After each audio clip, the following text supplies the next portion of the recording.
एक हंसती खिलखिलाती जिंदगी दुनिया से चली गई। जी हाँ, मैं बात कर रही हूँ अंकिता भंडारी की, जो अब इस दुनिया में नहीं है।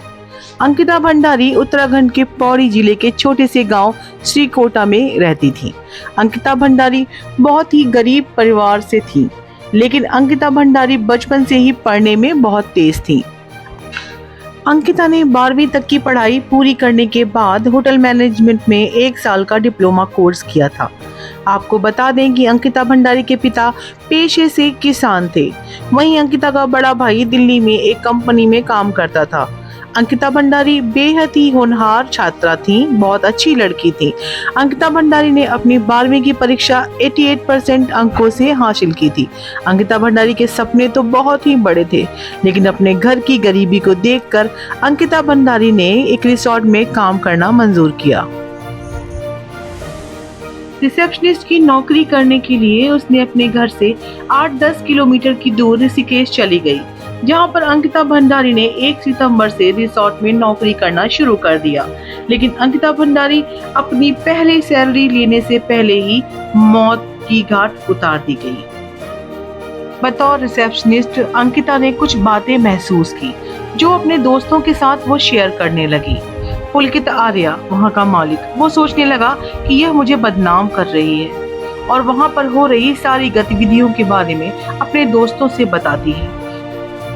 अंकिता भंडारी के साथ काम करने वाले लोगों ने बताया कि अंकिता भंडारी को रिसोर्ट में आए कस्टमर के साथ संबंध बनाने के लिए कहा जाता था, जिसको लेकर अंकिता ने उसकी सच्चाई सबको बताने के लिए कहने लगी। तभी पुलकित ने अंकित और सौरभ से कहा कि अंकित अभी गुस्से में है, इसे लेकर ऋषिकेश चलते हैं। जिसके बाद एक बाइक और स्कूटी से चारों लोग ऋषिकेश के लिए निकल गए। वहीं बीच में रुककर पार्टी किए, जिसमें तीनों ने शराब पी। इस दौरान अंकिता और पुलकित के बीच फिर से विवाद होने लगा। इसी बीच अंकिता ने पुलकित का मोबाइल नहर में फेंक दिया। इसके बाद अंकिता की आरोपियों से हाथापाई होने लगी और आरोपियों ने उसे चिल्ला नहर में धक्का दे दिया, जिसमें अंकिता की डूबकर मृत्यु हो गई। अंकिता भंडारी हत्याकांड में सबसे ज्यादा नाम पुलकित आर्या का आया है, जिसे अंकिता भंडारी का विवाद हुआ था। पुलकित आर्या की बात करें तो ये बीजेपी नेता विनोद आर्या का बेटा है। पुलकित आर्या के पिता विनोद आर्या राज्य मंत्री भी रह चुके हैं।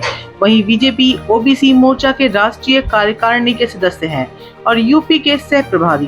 विनोद आर्या के बड़े बेटे अंकित आर्या दर्जा प्राप्त राज्य मंत्री भी हैं। अपने पिता और भाई की वजह से ही ऐश और मौज करता रहा पुलकित आर्या। मात्र 19 साल की अंकिता दुनिया छोड़कर जा चुकी है।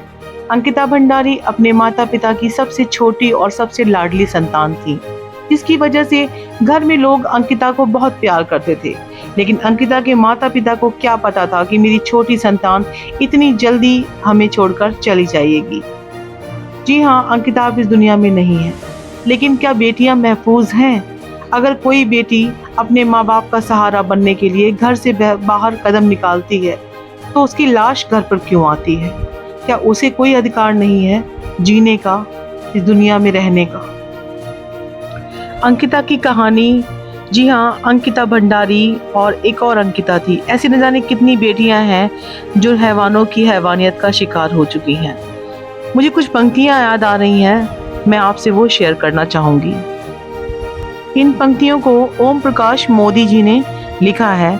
मुझे ये पंक्तियां दिल में छू गई हैं। मैं चाहती हूँ कि मैं इन्हें आप तक पहुँचाऊँ।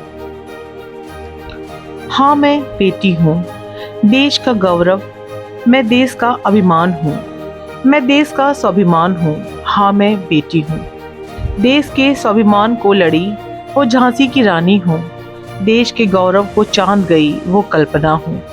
पर क्या मैं बेटी हूँ? इसलिए मुझे रौंदा जाता है। क्यों हम कच्ची कलियों को यूं कुचला जाता है? यह मत समझो मैं कमजोर हूँ, मैं शक्ति का स्वरूप हूँ। हाँ, मैं बेटी हूँ, देश का गौरव हूँ, आज मेनका दिव्या कल आशिफा हूँ। हर रूप में नोचा तुमने, आज हिंदू कल मुसलमान हूँ। तो भीड़ में तुमने हाथ लगा दिया, अपनी गंदी नजरों को मेरे अंगों पर गड़ा दिया। अपने मर्द होने पर क्यों नहीं शर्मिंदा हो? माँ का रूप हूँ मुझ में, इसलिए तुम आज तक जिंदा हो। हाँ, मैं बेटी हूँ, देश का गौरव हूँ। मैंने छोटे कपड़े पहने थे, 8 माह की थी मैं। मैंने टी शर्ट पहनी थी। ये कैसा कानून है? खुला घूम रहा हैवान और कटघरे में बेटी है। हाँ, मैं बेटी हूँ। इसलिए तो कोख में मारी जाती हूँ। पैदा होने से पहले ही मार दी जाती हूँ। इन हैवानों द्वारा नोच ली जाती हूँ। यार, कब तक बचूं इन हैवानों से? अब तो अपनों से ही डर लगता है। बाहर बाहर हैवान है, अंदर अपनों में भेड़िए छिपे हैं। हाँ, मैं बेटी हूँ। देश का गौरव, देश का अभिमान हूँ। हाँ, मैं बेटी हूँ। हाँ, मैं बेटी हूँ। अगर आपको ये पंक्तियाँ पसंद आ रही हैं तो प्लीज़ मेरे चैनल को लाइक करें और इसे सब्सक्राइब ज़रूर करें। और मैं बहुत ज़्यादा शुक्रगुज़ार हूँ ओम प्रकाश मोदी जी की, जिन्होंने इतनी खूबसूरत पंक्तियों से हमें आज का आईना दिखाया है।